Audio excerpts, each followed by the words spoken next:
You are listening to PastThink.com audiobook. Please like and subscribe, thank you. Chapter 75. Hua Tuo operates on Guan Yu's arm as he plays chess. Lu Meng sails to the capture of Jingzhou. Seeing Guan Yu fall, Chao Ren charges out of the city, but too late. Guan Ping has come to the rescue of his father, and defends him against further attacks until he is safely back in the camp. There it is clear that the arrow was poisoned and that infection has spread rapidly. Being Guan Yu, he refuses both treatment and the proposal that they retreat so he can rest. Knowing that if Guan Yu dies, the troops will lose all hope, the best possible medical treatment is sought. But there is no one skilled enough to deal with such poison. Until, that is, out of the blue, a boat from the south sails in, and out of it steps Hua Tuo, the famous doctor. By now Guan Yu is in real pain and only too aware that his death will undermine all that he has achieved. To keep his mind off the agony, he plays chess, and it is there that Hua Tuo finds him and examines the wound. I can save the arm but only if I operate on it.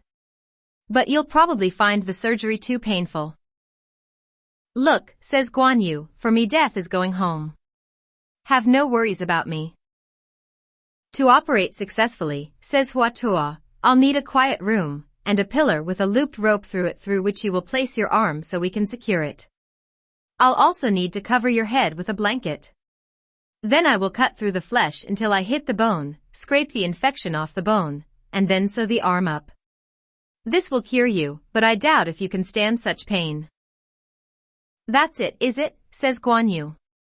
Then get on with it here and now and forget about pillars and ropes and other such nonsense. So the operation takes place while Guan Yu continues his game of chess, eating and drinking as if nothing is happening. His own officers nearly faint when they hear the knife scraping the infection off the bone itself, but Guan Yu shows no emotion whatsoever. As soon as the wound is sewn up, Guan Yu stands up and, flexing his arm, says, good as new. And what was all that about pain? I felt nothing. You, sir, are a wonderful doctor.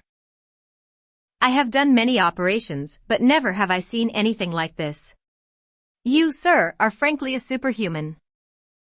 Hugely grateful, Guan Yu offers gold to Hua Tuo, who refuses, saying, I need no reward.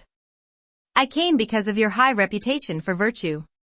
But you should now rest for 100 days, and here is a prescription for you to apply to the wound. And so saying, he leaves. And as far as Guan Yu is concerned, he is ready for war again. Meanwhile, Cao Cao is reeling from the defection of Eugene and the death of Pang De. Summoning his advisors, he asks them, given the recent bout of disasters, what he should do, even suggesting that they should abandon the capital. Sima Yi says, don't be too depressed by what has passed. There is conflict between Xuande and Sun Quan, and we need to exploit this. Send an emissary to Sun Quan offering him the whole of the south, so that he'll move against Jingzhou behind Guan Yu's back. He'll have to turn back, and that way you save Fanqing.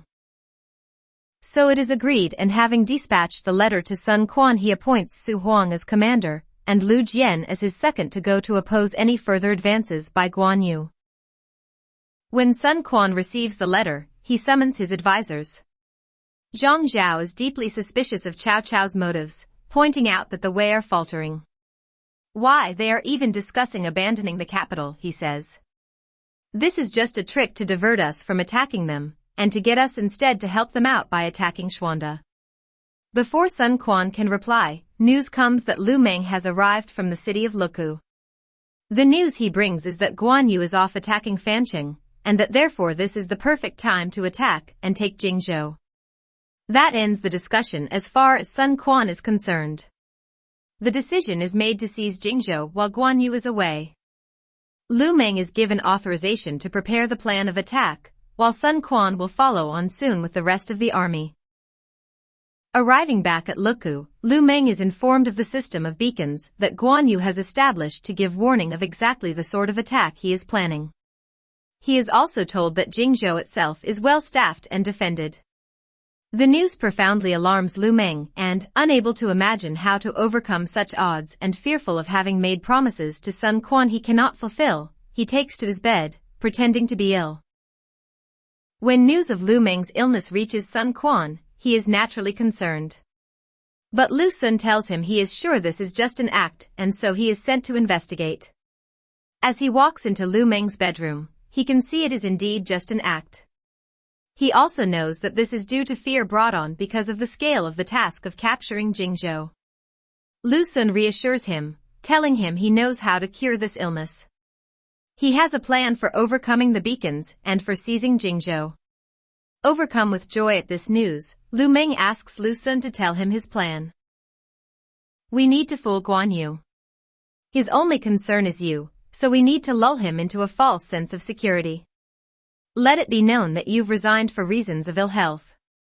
Then we need to have someone appointed who'll appear to be in awe of Guan Yu and who loads him with gifts and praise, appealing to his pride and arrogance. This will make him feel secure and lure him into pulling back from any defense of Jingzhou. Then in we go and seize the prize. Having agreed the plan, Lu Sun apprises Sun Quan of the plot. Sun formally summons Lu Meng back to the court for health reasons, and appoints Lu Sun to be the flattering flunky who will fool Guan Yu. Arriving in Luku, Lu Sun writes a fulsome letter of praise to Guan Yu and dispatches it with a surfeit of expensive gifts. When the letter and gifts are delivered to Guan Yu, he seems truly delighted, and this is duly reported back to a very pleased Lu Sun. His spies tell him that Guan Yu has indeed been fooled, and has moved his troops to the siege of Fancheng. Here, he is biding his time until his wound has fully recovered before launching his assault. When news of this reaches Sun Quan, he commissions Lu Meng to lead the attack on Jingzhou. Taking with him 30,000 soldiers and 80 attack ships, he sets off. As his fleet approaches the area controlled by Guan Yu, he disguises some of his soldiers as merchants and hides the rest of his troops in the holds of the ships.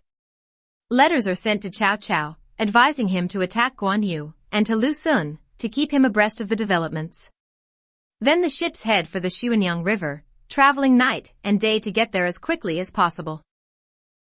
When they land on the north shore where the line of beacons starts, they are, of course, stopped by Guan Yu's men.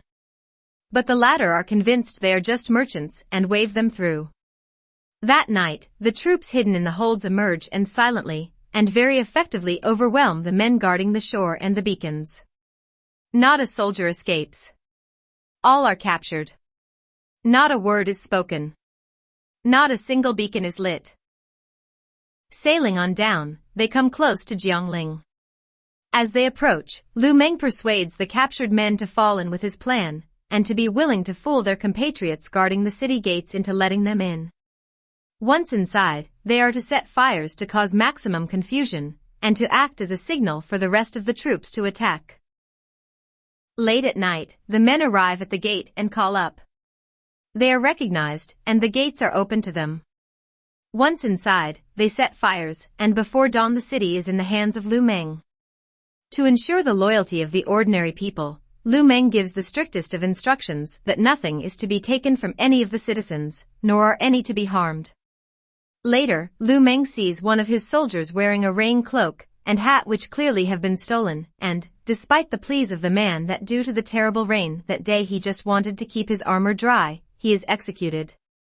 His head is stuck on a pole for public display to instill fear and awe in the soldiers, so that they kept to this strict discipline. Lu Meng does later give the man a decent burial, and even weeps, but his point has been made. Almost immediately after the city's capture, Sun Quan arrives with his vast army. With the Jingzhou region now in their control, they turn their thoughts to how to consolidate these triumphs and take Gong'an and Nanjun. Gong'an is controlled by Fu Shiren, and Nanjun by Mi Fang. It is Yu Fan who offers the way forward, pointing out that neither man is enamored of Guan Yu after their dramatic dressing down and punishment by him. Offer them escape from the control of Guan Yu, and they might well jump at the opportunity. When Fu Shiren receives the proposal that he surrender, by an arrow fired over his city walls, he thinks back to when he was disgraced by Guan Yu. In the light of that, he decides his future lies elsewhere. He opens the city gates, and with Yufan takes the keys of the city to Sun Quan. Initially Sun Quan thinks to reappoint him as governor of Gongan. But then wiser voices suggest that, if Guan Yu came back to attack the city, Fu Shiren might well betray his new master. Instead they send him off to Nanjun to persuade his old friend and fellow victim of Guan Yu's wrath, Mi Fang, to change sides. Is he successful? Well, let's find out.